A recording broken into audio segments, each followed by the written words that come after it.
Hello again, YouTube, and I'm back with an update video. And in this video here, I'll just let you know, let you folks see what I've got going on here. And I've essentially finished my installation, and you'll notice that I've got one cell sitting out to the side, and that's based on the distributor's instructions that came with the batteries.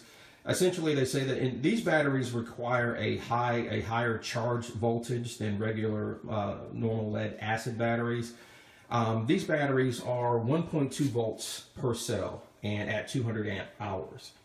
And what it is when you multiply 1.2 times 200 amp hours, you get 240 watts per cell. And if you multiply the 240 watts, multiplied by 19 cells, what you get is 4,560 watt hours of power. And that is the nominal rating for the batteries. Now, each cell in and of itself, it has to be charged not at 1.2 volts, obviously. It has to be charged at 1.65 volts. And if you take 1.65 and you multiply that by 19 cells, you get 31.35 volts that it has to be charged at. Now, this Magnum inverter, the maximum voltage that charging voltage that it can supply to a battery bank through the custom settings is 32 volts. And so what the distributor recommends is essentially is, taking, as opposed to setting up a 20 cell battery bank, set it up with 19. And essentially that's not only, that's typical with nickel iron batteries, and a lot of instances where your charging source is, you don't have a wide range of battery voltage that you can charge your batteries with. But that's not a problem. I sacrifice a little capacity, but I get the higher charging voltage, and the batteries maintain a pretty decent charge. Now, at rest, these batteries typically are at maybe around 26.8 volts. And if you multiply that by 200 amp hours, you get 5,360 watt hours of power. So that's not bad. 5 kilowatts of power, I can deal with that. Now, the cables that I hook these batteries up with to this particular switch, they're 4-aught cables, and that's because this particular Magnum energy inverter is 4,000 watts. So if I drain these batteries down to like 20 volts, if you divide 4,000 by 20, you'll get just over 200 amps of current potentially that can go through these 4 wires. But in all reality, the chance of me actually needing 4,000 watts at 20 volts is pretty slim. At most, these batteries, I'll probably draw about maybe 50 or 60 amps from this battery bank at most, and that's because of motors like the refrigerator or the washer that when the motor starts, it takes some amperage in order to get it up to speed. And from what I've seen, it takes around 50 or 60 amps, and it won't get any higher than that. So maybe these wires are a little overkill, but they work fine. Here you see my little switching board here, and on this board here I have 2 circuit breakers. I have a 150 amp circuit breaker on the left and a 200 amp circuit breaker on the right. And as you can see, this particular wiring here is 2 gauge, and this is 4-aught. 2 gauge wire because I'm gonna, if I pull power from this particular battery bank, again, I'm not gonna pull, there's no way I'm gonna pull 150 amps from these things. If I need to pull 150 amps from, doing anything, I'll hook up a generator first. But in any case, again, I gotta, this is why I have a 150 amp circuit breaker here and a 200 amp circuit breaker here. Again, same thing, because this is going to be pulling power from the nickel iron battery bank. And so again, potentially, if I ever had to pull 200 amps, I really need to take a look at what I'm doing. But in any case, these are just safety factors. That's it. I have a heavy duty switch, and this particular switch can take 300 amps continuous and 500 amp surge. So this switch here can handle both battery banks with no problem as far as the amperage and the surge and so forth. And as you see here, this right here is a battery lifesaver. I've explained it in my earlier videos. This is so that these lead acid based batteries, these are AGMs. This is so that they won't sulfate. These batteries will be maintained in a float mode for purely backup purposes, just purely backup purposes. They've been in service for about going on 5 years now. Most people will say, hey, well, it may be time for you to replace these, but I don't think so, because these batteries, they've only been cycled, if anything, maybe once or twice in all of that time. And they, essentially, they've only been used in purely backup situations where the light goes out and it comes back on and stuff like that. And they've always been constantly maintained in a float mode. So I don't really see the need for replacing them just yet. And they do hold a charge very well. They hold steady at like maybe 25.4, 25.8 volts, something like that. And now the question was, some people, one person asked the question, well, what am I going to do with both of these battery banks? Am I going to combine them? And yes, I have combined them. Essentially, the combination takes place in two parts. The first part is the switch here, where I can actually switch from battery bank 1, which is these AGM lead acid based batteries, and battery bank 2, which is the nickel iron batteries. And okay, that's the first phase, or the first part. The second part is by using this device. This is a Magnum smart battery combiner. And how it functions is that when the primary battery is being charged, and in this case it's being float charged right now, when the primary battery bank is being charged and it reaches a certain point, meaning float stage, this device will leach off the amperage, some of the amperage of it, the voltage and the amperage, and send it to what is considered the auxiliary battery bank, which is this one right here. It will only leach off up to 25 amps, and that's pretty much all I need to maintain this thing in float mode. So if you place a multimeter between the positive post and the common here, or the negative post there, it will read 28 volts. And essentially, it'll read 28 volts, and right now the other battery bank is being charged, or float charged, at 28.2. So this will read 28 volts, which is exactly where I want it to read. So this will maintain, while this battery bank is being charged, the smart charger right there will actually charge this battery in addition to. And so both battery banks will always be in a ready condition. These batteries right here, I want to use them, pretty much every day. Okay. However, you only got 5 kilowatts, 5.3 kilowatts of stored power. So just like having money in the bank, you still can't go out and spend it frivolously without consequences. So essentially, I still have to watch the loads that I put on this thing, because even though they're nickel-ion batteries, I can't drain them all the way down to 0 volts.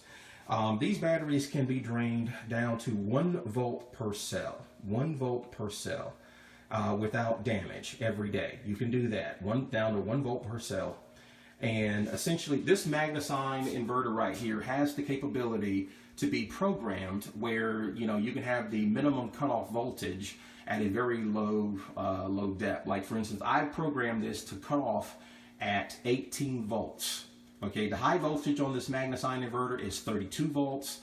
As far as sending power to the batteries and being able to receive power coming from the battery is 32 volts, right? And the lowest voltage, as far as the voltage range, is 18 volts. So I set my cutoff voltage at 18 volts. So these batteries, if they are at rest at 26.8 volts, then this inverter will work against these batteries until they reach 18 volts. Now, normal lead acid batteries, you would not dream of doing that. Okay, that's insane. That's a sure way to kill your batteries. Now, one thing that I got to point out here is these are AGM batteries, but they are lead acid based type batteries because they have the same chemistry as flooded batteries. It's just that it's a different type of battery technology. And these are alkaline batteries. Each one of these batteries is filled with an electrolyte solution of potassium hydroxide and lithium hydroxide. And that makes a alkaline-based battery. These batteries right here have a chemistry where they utilize sulfuric acid that mingles with the active material, which is, I think, lead oxide or something like that. But essentially, these are lead-based batteries, lead and sulfuric acid. These are nickel-iron alkaline batteries, okay? And the active material in these batteries is the potassium and the electrolyte. The nickel and iron, they really don't have any interaction. You don't lose nickel or iron when these batteries are discharged or charged. These batteries, being that they are lead-acid batteries, the reason why they disintegrate after a time is because they lose during the charging and discharging cycles. They lose active material, meaning the stuff that make up the plates. That's why they don't last that long. These batteries don't work that way. Okay, if anything, the nickel and iron, they just facilitate the charging and discharging of the electrons through the solution. But this right here, the lead acid they are part of the active material. So they don't really, that's why they disintegrate. Now, I bring this up because these batteries, if I had flooded lead acid batteries, I could not use these batteries in the same room. Nickel iron batteries and flooded lead acid batteries must never breathe the same air because they are incompatible with each other. This is an alkaline-based solution. And lead acid batteries are all lead acid batteries are a acid-based solution. Alkaline and acid, they don't work together, okay? And so because these are AGM batteries, I could use them in the same room, okay? Because these batteries don't gas. These batteries gas, those batteries do not. And so because they are AGM and they're sealed batteries.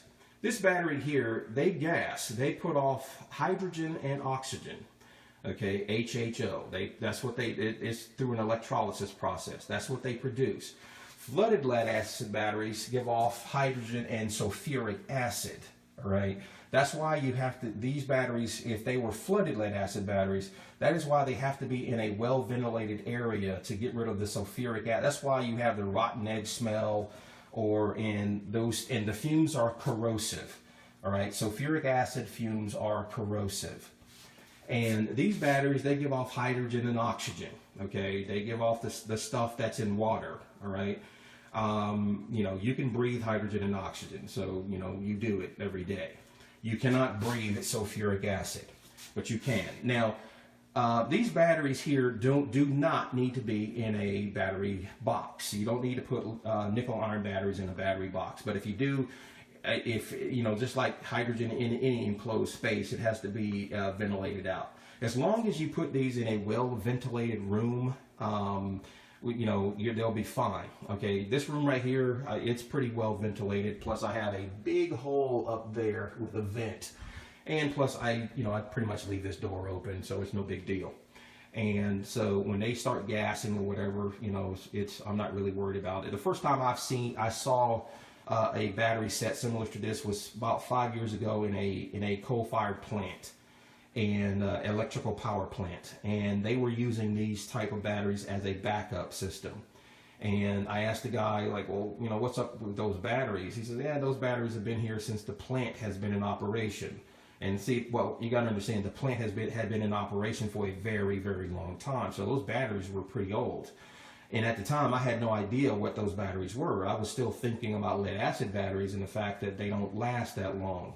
And I was like, well, they couldn't have been in this place for a long time because batteries, we all know batteries don't last that long. Well, that's lead acid based batteries, not nickel iron batteries.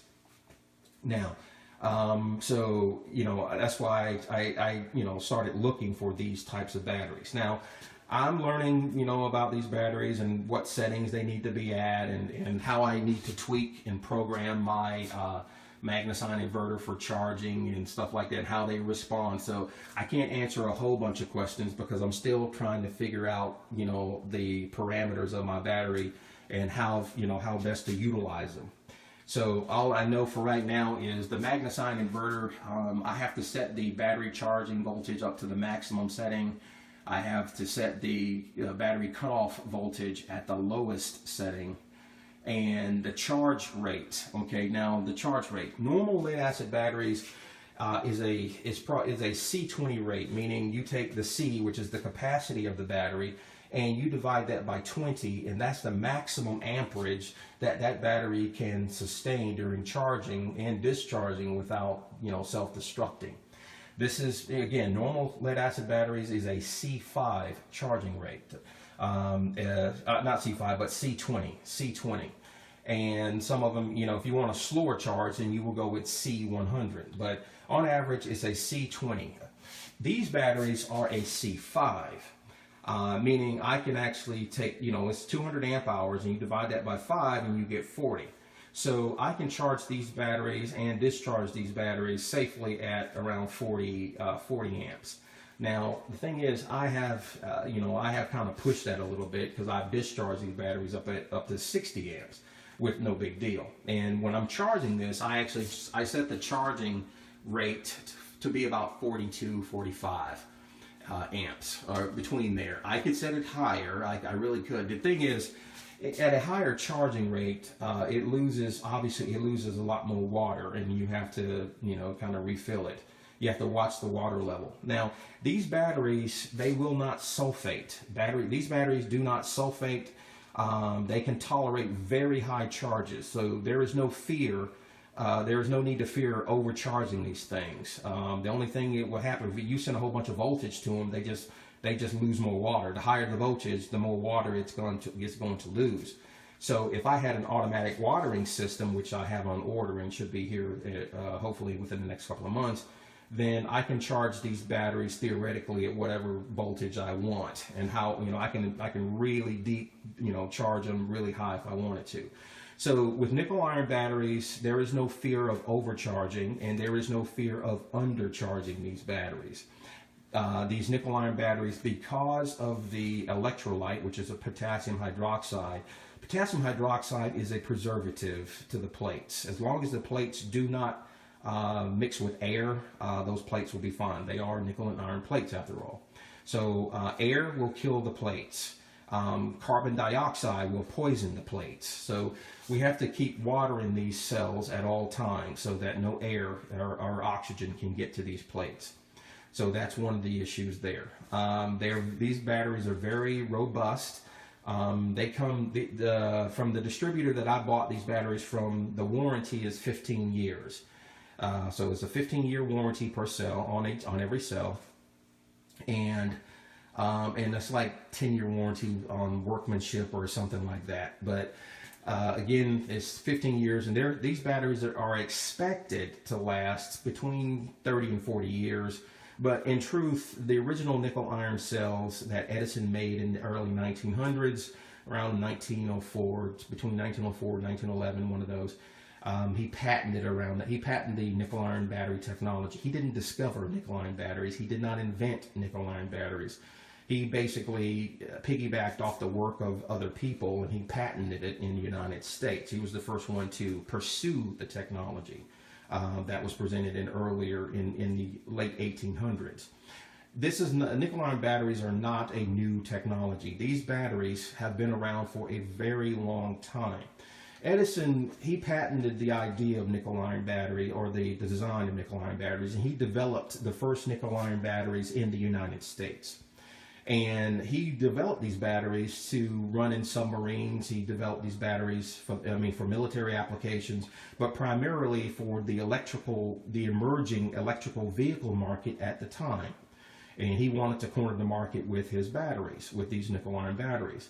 However, they didn't take off like he wanted them to. So, and he had a lot of competition from the lead acid battery manufacturers.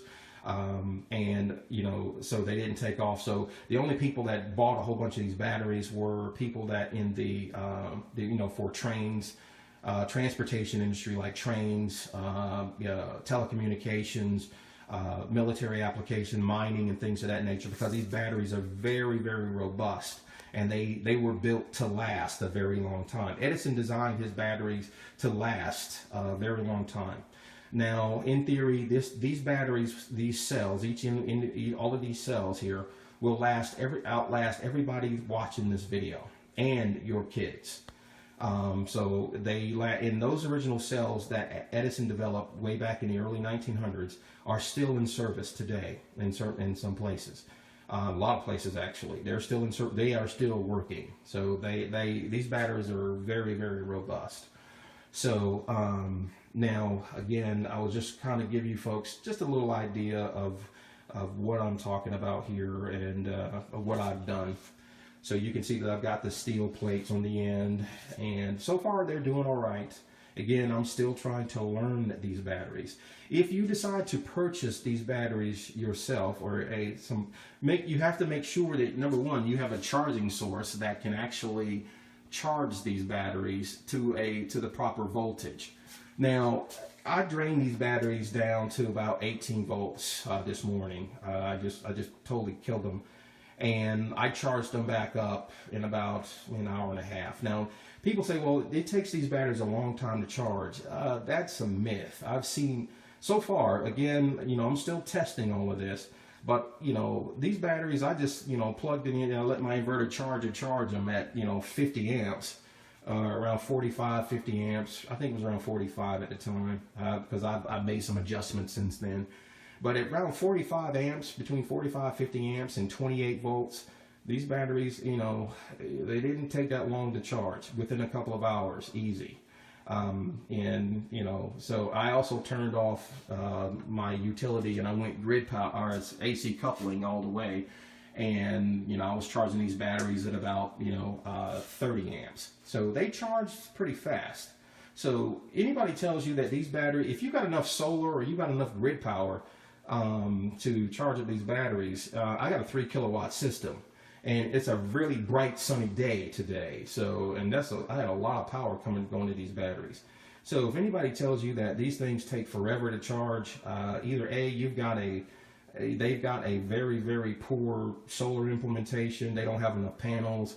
Yeah, if you've got 200 watts of panels and that's all you got, then yeah, it's going to take a long time. But if you've got a nice size system, then and a nice charging apparatus like a Magnum Energy inverter charger, or an Outback Flex charge controller, or an Outback type grid tie inverter that can charge up these batteries, that you can actually change the voltage range, then you're good to go. But anyway, again, YouTube, I'm still, everything's still a work in progress, but for the most part, yeah, I'm pretty much done. The only problem that I'm having right now is when you use these batteries, they get pretty, when you get down to like 23, 22 volts, 21 volts or something like that, and the refrigerator kicks on, or the freezer kicks on, or you start a motor or something, it really drags these batteries down, and, rather quickly, in a sense that it takes that, it takes that amount of power just for the surge on these motors. So I'm thinking about incorporating some supercapacitors in the overall setup so that I can kind of take the brunt of that motor starting. If anybody has some ideas on, on a good approach to take, hey, I'm all ears. Please include it in your comments. In the meantime, I'll be doing some research on, on my own as well. But anyway, thanks a lot, YouTube. Thanks for watching. And, if you got any questions, comments, issues, and so forth, hey, leave them in the comment section below. Take care.